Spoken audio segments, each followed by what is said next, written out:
আসসালামু আলাইকুম। গোল সেটার্স একাডেমির ক্লাস 7 ইংলিশ গ্রামারের আজকের পাঠটিতে থাকছে পার্টস অফ স্পিচ। আমাদের আজকের পাঠটিতে আমরা পার্টস অফ স্পিচ কীভাবে আইডেন্টিফাই করতে হয়, অর্থাৎ কোন একটি শব্দ দেখে কিভাবে খুঁজে বের করতে হয় এটি 8টি শব্দ ক্যাটাগরির মধ্যে কোনটিতে পড়ে আমরা এটা শিখে ফেলব। পাশাপাশি আমরা পার্টস অফ স্পিচের যে থিওরিটিক্যাল কনসেপ্টটা আছে সেটাও আমরা শিখে ফেলব।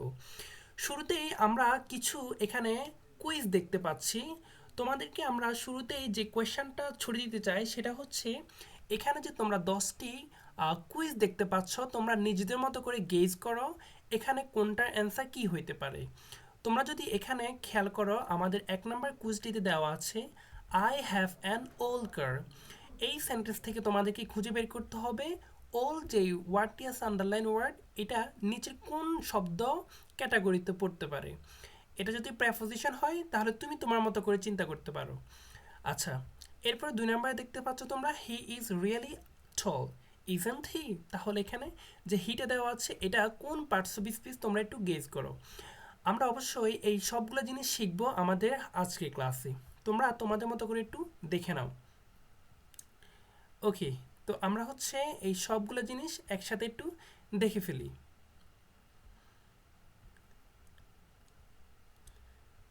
আমাদের এই 10টি কুইজ এখানেই শেষ হলো। আচ্ছা, এখন কথা হলো পার্টস অফ স্পিচ কি। পার্টস অফ স্পিচ যে পার্টটি, এটি ইংলিশ গ্রামারের অন্যতম একটি বেসিক পার্ট। এখন বেসিক পার্ট কেন বলা হয়? বেসিক বলা হয় এজন্যই, তোমরা যদি এরকম চিন্তা করো যে একটা বিল্ডিং যদি তৈরি হয় তাহলে সেই বিল্ডিংটা কিভাবে তৈরি হয় সেটার দিকে যদি একটু খেয়াল করো তাহলে দেখতে পাবা যে একটা বিল্ডিং মূলত তৈরি হয় আহ, ছোট ছোট অনেকগুলা পাত নিয়ে। অর্থাৎ এটা বেসমেন্টটা ফার্স্ট হচ্ছে 4 জায়গায় হচ্ছে 4টা কি হয়, 4 জায়গায় হচ্ছে 4টা খুঁটি হয়, তাই না? এবং সেটা এরপরে ধীরে ধীরে এটা একটার পর একটা ব্লক দিয়ে হচ্ছে এটা আস্তে আস্তে উপরের দিকে ওঠে, তাই তো? তো ইংলিশ গ্রামারে পার্টস অফ স্পিচটা হচ্ছে অনেকটা এরকম, যে এখানে অনেকগুলো ছোট ছোট ব্লক আছে। আমরা যদি একটা সেন্টেন্সের দিকে খেয়াল করি, একটা সেন্টেন্সে আমরা 8 ধরনের শব্দ পাবো। এই 8 ধরনের শব্দ কখনো একটা সেন্টেন্সে এই 8টা শব্দ ক্যাটাগরির মধ্যে থেকে কখনো 3টা দিই, কখনো 4টা দিই, কখনো 5টা দিই, কখনো বা আরও বেশি লাগতে পারে, কখনো বা আরও কম লাগতে পারে। এরকম আমরা 4-5টা ওয়ার্ড দিয়ে এক একটা সেন্টেন্স তৈরি করি। এই সেন্টেন্সের প্রত্যেকটা ওয়ার্ডকে বলা হয় পার্টস অফ স্পিচ। যেমন তোমাদেরকে আমি যদি বলি এই সেন্টেন্সের দিকে একটু খেয়াল করো, এখানে এতটুকু পর্যন্ত যে বাক্যটা দেওয়া আছে, এই বাক্যের প্রত্যেকটা ওয়ার্ডকে বলা হবে এক একটা পার্টস অফ স্পিচ। ওয়েল, তাহলে দি যেটা আছে, দি এখানে তোমরা যেমনটা দেখতে পাচ্ছ, দি এটা হচ্ছে একটা পার্টস অফ স্পিচ। এবং পার্টস যেটা, এটাও একটা পার্টস অফ স্পিচ, অর্থাৎ এটাও একটা শব্দ। তো ইংলিশে একটা সেন্টেন্সে আমরা যেই ওয়ার্ডগুলো দেখি, এই ওয়ার্ডগুলো ইংরেজির দুনিয়া অর্থাৎ ইংরেজি ভাষার দুনিয়ায় এটা 8 ধরনের হতে পারে। তো 8 ধরনের শব্দগুলো কি কি? যেমন শুরুতে আমরা প্রথমে দেখলাম নাউন, আমাদের এরপর থাকবে প্রোনাউন, এরপর কি থাকবে আমাদের একটু দেখি তো, verb, adjective, adverb, preposition, conjunction এবং সর্বশেষ আমাদের 8 নম্বরটি হচ্ছে ইন্টারজেকশন। তোমাদের কাজ হচ্ছে তোমরা এই 8টি শব্দ ক্যাটাগরি, অর্থাৎ এখানে যে আমরা 8টি পার্টস অফ স্পিচের নাম দেখতে পাচ্ছি, এগুলো শুরুতে আমরা শিখে ফেলব। আচ্ছা, শেখা শেষ হয়ে গেলে এখন কোনটার নাম কি, অর্থাৎ কোনটা অ্যাকচুয়ালি কি, এই জিনিসটা হচ্ছে আমাদের শিখে ফেলা দরকার। আচ্ছা, শুরুতে আমরা এখানে নাউন দেখতে পাচ্ছি। তোমরা এখানে যেমনটা দেখতে পাচ্ছ, দেখো নাউন বলতে যেটা বোঝায়, নাউন হচ্ছে যে কোনো কিছুর নাম। দেখো, a word that names a person, place, thing or idea. অর্থাৎ নাউন বলতে এমন একটি শব্দকে বোঝায় যেটি কোনো মানুষের নাম, কোনো স্থানের নাম, কোনো থিং অর্থাৎ কোনো বস্তুর নাম অথবা কোনো আইডিয়া হতে পারে। যেমন আমি যদি দেখো কোনো একটা পার্সনের নাম বলি, ধরো আমি বলতে পারি রাজু, বললাম রাজু, তাহলে এখানে যে রাজু ওয়ার্ডটি, এটি হচ্ছে একটা নাউন। অর্থাৎ যেই কোনো কিছুর নামকে আমরা নাউন বলে থাকি।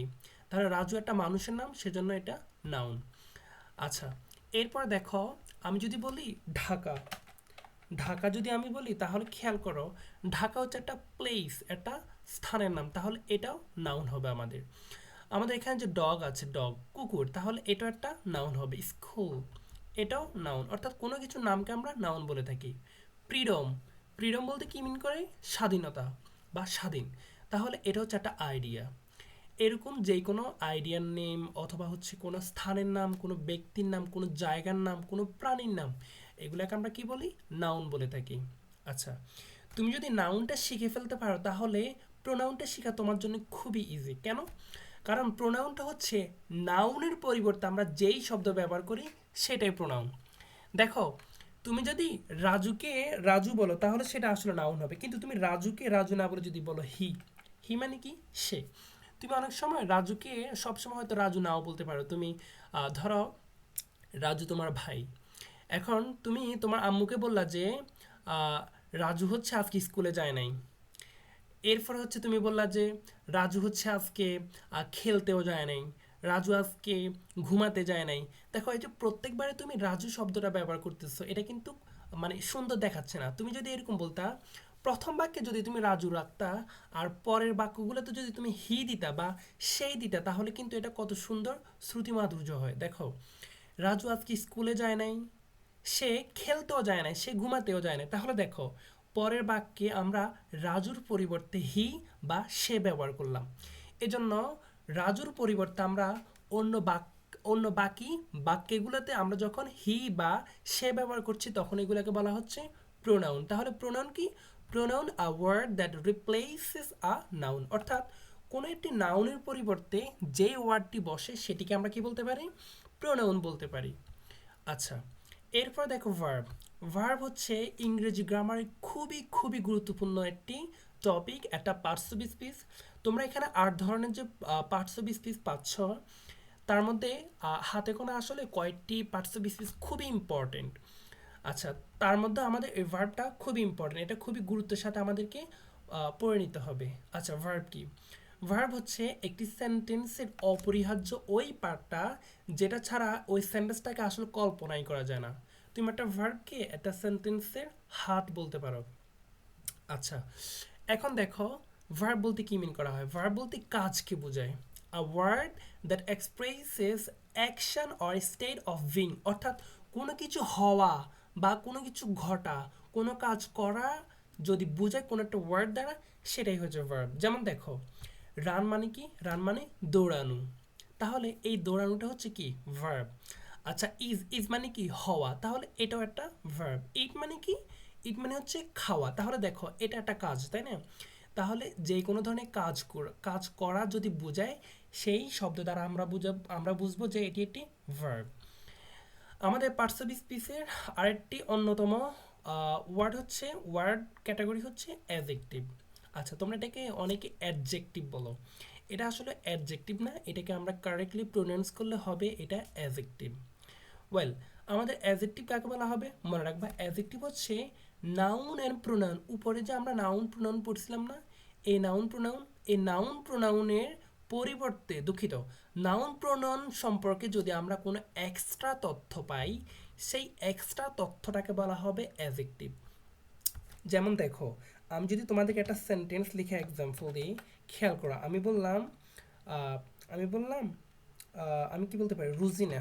Rozina is a beautiful beautiful girl. আমি এটা বললাম, বিউটিফুল গার্ল। আচ্ছা, এই বাক্যের দিকে যদি তোমরা একটু খেয়াল করো, তোমাদেরকে যদি আমি কোয়েশ্চেন ছুড়ে দিই যে এই বাক্যে বিউটিফুল কে, তোমরা বলবা গার্ল অথবা রুজিনা। তাহলে একটু খেয়াল করো তো, রুজিনা এটা কি নাউন না? তাহলে খেয়াল করো তো, নাউন সম্পর্কে এখানে অতিরিক্ত তথ্য কোনটা? বিউটিফুল।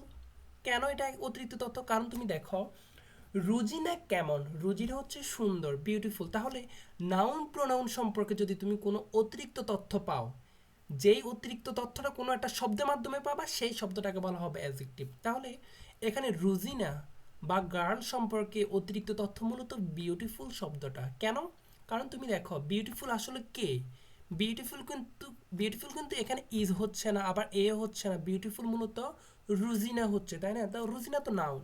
তাহলে এই নাউন সম্পর্কে অতিরিক্ত তথ্য আমি এই বিউটিফুল শব্দের মাধ্যমে পাওয়ার কারণে আমি এই বিউটিফুল শব্দটাকে বলবো এটা হচ্ছে একটা অ্যাডজেক্টিভ। আচ্ছা, এটা যদি তোমাদের ক্লিয়ার হয়ে যায় তাহলে আমরা এখানে 5 নাম্বার দেখতে পাচ্ছি অ্যাডভার্ব। আচ্ছা, অ্যাডভার্ব দেখবা, এটা চেনা আসলে খুবই ইজি। তোমরা ম্যাক্সিমাম সময় অর্থাৎ 95% সময় তোমরা দেখবা কোনো একটা ওয়ার্ডের শেষে যখন এলওয়াই থাকে তখন হচ্ছে সেটাকে আমরা কি বলি, অ্যাডভার্ব বলি ওই ওয়ার্ডটাকে। তোমরা বেশিরভাগ সময় এলওয়াই পাবা, অনেক সময় নাও পাইতে পারো, যেমন এই ভেরি শব্দে কিন্তু এলওয়াই নেই। আচ্ছা, এখন এটা দ্বারা কি বোঝায় অ্যাডভার্ব দ্বারা? মনে রাখবা, নাউন প্রোনাউন সম্পর্কে অতিরিক্ত তথ্য যে দেয় তাকে আমরা কি বলি, অ্যাডজেক্টিভ বলি। আর নাউন প্রোনাউন এবং ইন্টারজেকশন ছাড়া বাকি অন্য পাঁচটা যে পার্টস অফ স্পিচ আছে এদের সম্পর্কে যে অতিরিক্ত তথ্য দিবে তাকে আমরা বলবো অ্যাডভার্ব। আবার বলছি, অ্যাডভার্ব এমন একটা শব্দ যেটা নাউন প্রোনাউন এবং ইন্টারজেকশন এই তিনটা পার্টস অফ স্পিচ ছাড়া বাকি পাঁচটা পার্টস অফ স্পিচ সম্পর্কে অতিরিক্ত তথ্য প্রদান করে, সেই ওয়ার্ডটাকে বলা হয় অ্যাডভার্ব। তোমাদেরকে যদি আমি একটা এক্সাম্পল দিই, ধরো আমি বললাম ওয়ার্কস রাজু ওয়ার্কস স্লোলি। আচ্ছা, এই বাক্যে একটু খেয়াল করো। দেখো, আমি যদি তোমাদেরকে এখানে আস্ক করি যে এখানে আহ, এটা অর্থ কি, রাজু ওয়ার্ক স্লোলি, এটা অর্থ হচ্ছে রাজু ধীরে হাঁটে, বা রাজু হচ্ছে স্লোলি হাঁটে, রাজু ধীর গতিতে হাঁটে। তাহলে এখানে আমি তোমাদেরকে যদি কোয়েশ্চেন করি কে হাঁটে, হাঁটার কাজটা এখানে রাজু করছে, তাহলে এটা হচ্ছে ভার্ব, কারণ কাজকে হচ্ছে আমরা কি বলি, ভার্ব বলি, যেটা আমরা একটু আগে শিখেছিলাম। আচ্ছা, এখন দেখো তো এই হাঁটার কাজটা মানে কীরকম, এটা হাঁটাটা কেমন, এই হাঁটাটা হচ্ছে স্লোলি, সে হাঁটে ঠিক আছে। এখন এই হাঁটা সম্পর্কে অতিরিক্ত তথ্য এখানে কোনটা, স্লোলি, তাই না? সেজন্য এটাকে বলবো আমরা অ্যাডভার্ব। এখানে আন্ডারলাইন যে ওয়ার্ডটা এটা হচ্ছে অ্যাডভার্ব। কেন অ্যাডভার্ব? কারণ এটা ভার্ব সম্পর্কে অতিরিক্ত তথ্য দিচ্ছে। এই স্লোলি শব্দটা যদি রাজু সম্পর্কে অতিরিক্ত তথ্য প্রদান করতো না, তাহলে আমি এটাকে আমি অ্যাডজেক্টিভ বলতাম, কিন্তু এটা রাজু সম্পর্কে অতিরিক্ত তথ্য দিচ্ছে না, দিচ্ছে ওয়ার্কস নিয়ে, অর্থাৎ এখানে যে ভার্ব আছে। তো আমরা জানি নাউন প্রোনাউন এবং ইন্টারজেকশন ছাড়া বাকি অন্য যে ওয়ার্ডগুলো আছে, অন্য যে পার্টস অফ স্পিচ আছে, এদেরকে নিয়ে যদি কোনো অতিরিক্ত তথ্য আমরা পাই, তাহলে সেই অতিরিক্ত তথ্যটাকে, সেই শব্দটাকে বলা হবে অ্যাডভার্ব, যেমনটা এখানে আমরা স্লোলিতে পাচ্ছি। আচ্ছা, আশা করছি তোমরা অ্যাডভার্বটা বুঝে গেলা। আমরা কিছুক্ষণের মধ্যে শেষ করে দিব। দেখো প্রিপোজিশনটা। দেখো, প্রিপোজিশনটা হচ্ছে আসলে কোনো একটা নাউন বা প্রোনাউনের আগে বসে ওই নাউন এবং প্রোনাউনের অবস্থানটাকে বর্ণনা করে। যেমন দেখো, আমি যদি বলি the fan is on the table, on the table. তোমরা এই বাক্যে একটু খেয়াল করো, এই বাক্যে আমি কি বললাম, প্যানটা আছে, প্যানটা কোথায় আছে বলো তো? এটা হচ্ছে টেবিল, তাই না? প্যানটা যে টেবিলের উপরে আছে, প্যানটা কোথায় আছে, টেবিলের উপরে। তাহলে এই জিনিসটা আমি বুঝতে পারছি কিসের মাধ্যমে, এই অনের মাধ্যমে। তাহলে এইখানে এই অনটা হচ্ছে প্রিপোজিশন। কি বলছি, দেখো, প্রিপোজিশন এমন একটা ওয়ার্ড যেটা নাউন বা প্রোনাউনের আগে বসে ওই ওয়ার্ডটা বা ওই শব্দটার অবস্থানটাকে বর্ণনা করে। যেমন একটু দেখো, এইখানে যে টেবিলটা আছে এটা হচ্ছে নাউন। এখন প্যানটা কোথায় আছে, প্যানটা টেবিলের উপরে আছে, টেবিলের উপরে এই যে অবস্থানটা বর্ণনা করছে না, সেটা হচ্ছে অন। আমি যদি এখানে অন না দিয়ে আন্ডার দিতাম, আন্ডার, দেখো, তাহলে এখন প্যানের অবস্থানটা কোথায়, দেখো তো, প্যানটা হচ্ছে এখন টেবিলের নিচে। তাহলে এখানে অন আন্ডার এই দুইটা হচ্ছে প্রিপোজিশন। তোমরা যদি এই বিষয়টা ক্লিয়ার না হও তাহলে কোনো সমস্যা নাই, অন্তত তোমরা এটা মাথায় রাখো যে প্রিপোজিশন নাউন প্রোনাউন অ্যাডজেক্টিভ ভার্বের মতো অগণিত না, এটা এটা অল্প কয়েকটি। তোমরা যদি হচ্ছে না 20 থেকে 30টা মতো ওয়ার্ড যদি মনে রাখতে পারো, তাহলে হচ্ছে হয়ে যাবে। অর্থাৎ প্রিপোজিশন হচ্ছে সব মিলে আমরা 20 থেকে 30টা মতো ওয়ার্ড যদি আমরা মনে রাখতে পারি না, তাহলে এগুলো হচ্ছে প্রিপোজিশন। তুমি এগুলা বাক্যে যেখানে দেখবা তুমি ধরে নিতে পারো এটা হচ্ছে প্রিপোজিশন। তো আমরা এখানে কয়টা দেখতে পাচ্ছি, এখানে 4টা, তাই না? আমি যদি তোমাদেরকে আরও কয়টা দিয়ে দিই, ধরো আমি বললাম ওভার, এরপর বলতে পারি এভাব, এরপর বলতে পারি ডাউন, এরপর বলতে পারি আপ, এরপর বলতে পারি আমি কি বলতে পারি, ধরো আমি বললাম আপের পরে আমি বলতে পারি আমি কি ডাউন বলেছি, হ্যাঁ ডাউন বলেছি। আমি বলতে পারি বিলো, আমি বলতে পারি আফটার, বলতে পারি বিফোর,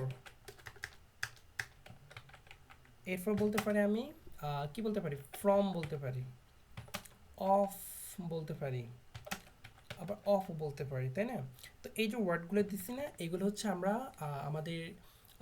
আমাদের ইংলিশের যে গ্রামার, এই গ্রামার শিখতে আমাদের এই ওয়ার্ডগুলো আমরা অনেক সময় দেখব। তো আমরা একটা কাজ করতে পারি, এখানে এতটুকু পর্যন্ত যে ওয়ার্ডগুলো দিচ্ছি না আমি, এগুলো হচ্ছে তোমরা শিখে ফেলবো, অর্থাৎ প্রিপোজিশন বললে যেন তোমাদের মাথায় এই ওয়ার্ডগুলো চলে আসে।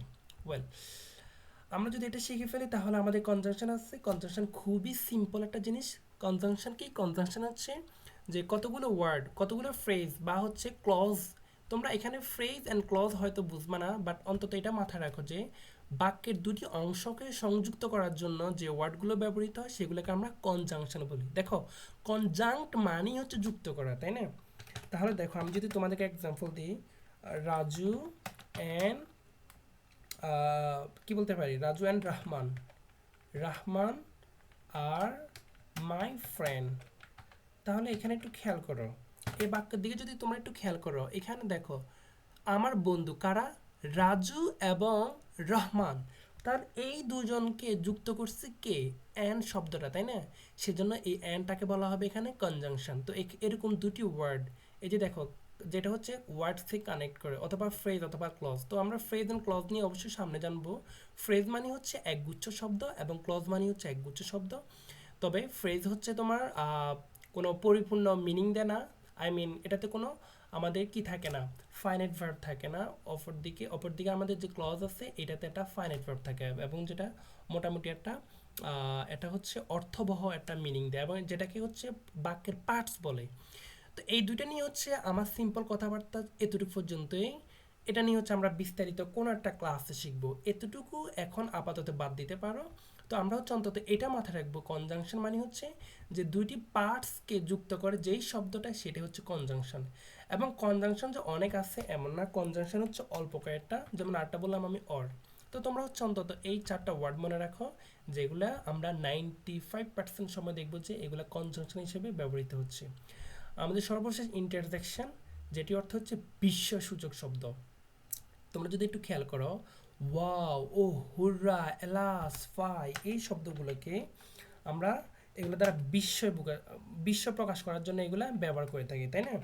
তাহলে ফাই মানে হচ্ছে ছি, আমরা ছি বলি না, ছি তুমি এই কাজটি কিভাবে করতে পারলে। তাহলে এখানে এই ফাইটা হচ্ছে এখানে একটা ইন্টারজেকশন। আচ্ছা, তো আমাদের এই কাজগুলো যদি শেখা হয়ে যায় তাহলে আই মিন আমাদের যে পার্টস অফ স্পিচ যে আটটা আছে, এগুলা আমাদের থিওরিটিক্যাল আলোচনা ছিল। তোমাদের জন্য এখানে হোমওয়ার্ক থাকবে কি, উপরে যে হচ্ছে যে কুইজগুলো ছিল সেগুলো অ্যান্সার অবশ্যই তোমরা তোমাদের মতো করে একটু ভেবে নিবা যে এখানে অ্যান্সারগুলো কি হতে পারে। তো আমি তোমাদেরকে কয়েকটা বলে দিচ্ছি, বাকিটা হচ্ছে তোমরা কমেন্ট বক্সে কমেন্ট করে জানাবা। দেখো, আই হ্যাভ অ্যান ওল্ড কার। দেখো তো কারটা কেমন, কারটা হচ্ছে ওল্ড। আচ্ছা, কারটা কোন পার্টস অফ স্পিচ? যেহেতু কোনো কিছু নামকে নাউন বলে, তাহলে কারটা হচ্ছে নাউন। এখন এই নাউন সম্পর্কে অতিরিক্ত তথ্য এখানে কোনটা? ওল্ড। কারণ দেখো, কার মানে হচ্ছে কার, গাড়ি। গাড়িটা কেমন? গাড়িটা হচ্ছে ওল্ড, পুরনো। তাহলে নাউন সম্পর্কে অতিরিক্ত তথ্যটাকে আমরা কি বলি জানি? অ্যাডজেক্টিভ বলে থাকি। তাহলে এখানে অ্যাডজেক্টিভটা হচ্ছে অ্যান্সার। আচ্ছা, he is really tall, isn't he? সে সত্যিই লম্বা, তাই নয় কি? তাহলে এখানে দেখো, হি কিন্তু কোনো মানুষকে বোঝাচ্ছে না, বরং মানুষের নামের পরিবর্তে ব্যবহৃত হচ্ছে। তো নাউনের পরিবর্তে যে শব্দ ব্যবহৃত তাকে আমরা কি বলে জানি? প্রোনাউন বলি, তাই না? তাহলে এখানে এটা প্রোনাউন। ওকে, 3 নম্বরে কি হবে দেখো তো, your books are in your backpack, অর্থাৎ তোমার ব্যাকপ্যাকের মধ্যেই হচ্ছে তোমার বইগুলো। তাহলে বইগুলো কোথায়, এটা অবস্থানটা আমরা বুঝতে পারতেছি এখানে ইন শব্দ দ্বারা। ইন মানে ভিতরে। তাহলে সেজন্য ইনটা হবে কি আমাদের প্রিপোজিশন। যেমনটা আমরা একটু আগে পড়েছিলাম যে নাউনের অবস্থান বোঝায় যেই শব্দ দ্বারা, সেটাকে আমরা প্রিপোজিশন বলে থাকি। আচ্ছা, আমাদের এখানে 4 থেকে বাকি যে কুইজগুলো থাকবে এগুলো তোমাদের জন্য হোমওয়ার্ক থাকবে। এগুলো হচ্ছে তোমরা তোমাদের মতো করে গেজ করবা কি হবে। আচ্ছা, আর এখানে এক্সট্রা কিছু এক্সারসাইজ থাকবে যেটা তোমাদের জন্য অবশ্যই হোমওয়ার্ক থাকবে। এখানে আন্ডারলাইন করা বা এখানে বোল্ড করা যে শব্দগুলো, এগুলো কোনটা কোন পার্টস অফ স্পিচ তোমাদেরকে বলতে হবে। এখানে 5টা দেওয়া আছে। আচ্ছা, আমাদের এতটুকু পর্যন্তই ছিল আজকের ক্লাসটি। দেখা হবে তোমাদের সাথে আরও একটি ক্লাসে। সে পর্যন্ত তোমরা সকলেই ভালো থাকো, সুস্থ থাকো। আল্লাহ হাফিজ, আসসালামু আলাইকুম।